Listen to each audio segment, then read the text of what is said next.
আসসালামু আলাইকুম। প্রিয় দর্শক, অন্য মঞ্চের আলাপচারিতায় আপনাদের আমন্ত্রণ জানাচ্ছি। আজ আমাদের সঙ্গে আলোচনার জন্য রয়েছেন আসসালামু আলাইকুম। এনবিআর এর কর্মকর্তা কর্মচারীরা কাজে ফিরেছেন। এখন তাদের বিরুদ্ধে যে কিছু নেতা বা কর্মকর্তা, তাদের বিরুদ্ধে দুদকের যে তদন্ত, সেই তদন্তের কি হবে?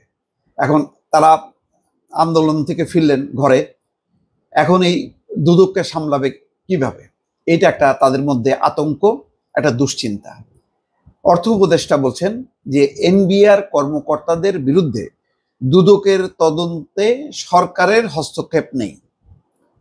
সরকারের হস্তক্ষেপ নেই সত্য, কিন্তু একযোগে যখন নাকি তাদেরকে হুঁশিয়ারি দেওয়া হয় যে যদি তারা কাজে না ফেরে তাহলে তাদের বিরুদ্ধে ব্যবস্থা নেওয়া হবে, এবং এই সার্ভিসটাকে অত্যাবশ্যক সার্ভিস হিসাবে ঘোষণা করা হয়েছে, অর্থাৎ ইমার্জেন্সি সার্ভিস।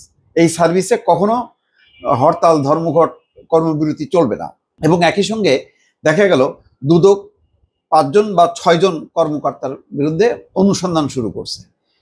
তো দুদক একটা স্বাধীন প্রতিষ্ঠান, সরকারের নির্দেশে চলে না, কিন্তু এখানে ঘটনাক্রমে মিলে গেল।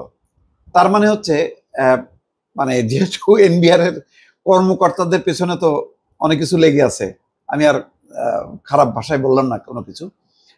তো যাই হোক, এখন এই যে আঠা লেগে আছে তাদের পেছনে, এখন তাদেরকে ধরা খুব সহজ।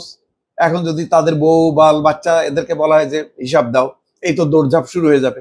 তো সম্ভবত অনেক কিছু বিবেচনা করে তারা দ্রুত কাজে ফিরছে। এখন দুদককে কি ঠেকানো যাবে? দুদক কি তার কাজ বন্ধ করবে কি করবে না, এই টেনশনটা কিন্তু রয়ে গেল। এখানে খবরে যেটি বলা হচ্ছে যে অর্থ উপদেষ্টাকে কোট করে যে এনবিআর এর আন্দোলনরত কর্মকর্তাদের বিরুদ্ধে দুদকের তদন্ত সম্পর্কে অন্তর্বর্তী সরকারের অর্থ উপদেষ্টা সালাউদ্দিন আহমেদ বলছেন, দুদকের কার্যক্রমে সরকারের পক্ষ থেকে কোনো হস্তক্ষেপ নেই।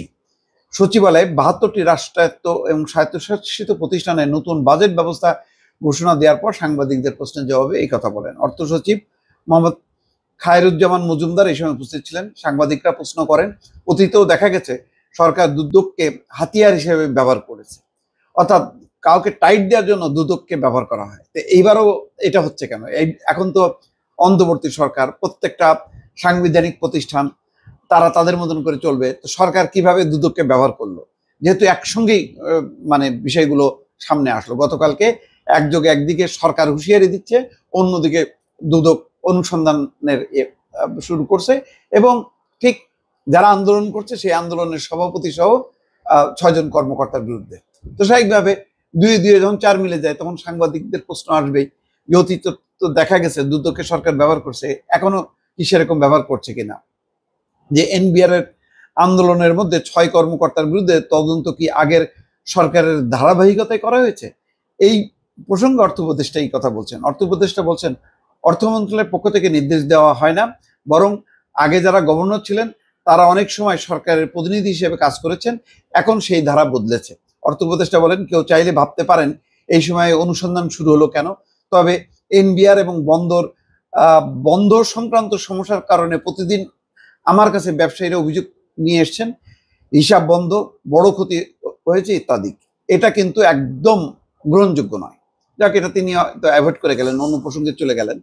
কিন্তু এটাও সত্য যে এক ধরনের কিন্তু মানে একটা যৌথ অভিযান হয়ে গেল, যেটা দুদকের যে একটা স্বাধীন সত্তা সেটা কিন্তু আর থাকলো না। একটা সরকারি প্রতিষ্ঠান যেভাবে অ্যাক্ট করে সেই রকমই হয়ে গেল। এটা হয়তো মানে অন্তত এই সময়ের জন্য একটা খুব মানে আদর্শ দৃষ্টান্ত হলো না, এটা অন্যভাবে হয়তো করা যেত। দর্শক ভালো থাকবেন, আল্লাহ হাফিজ।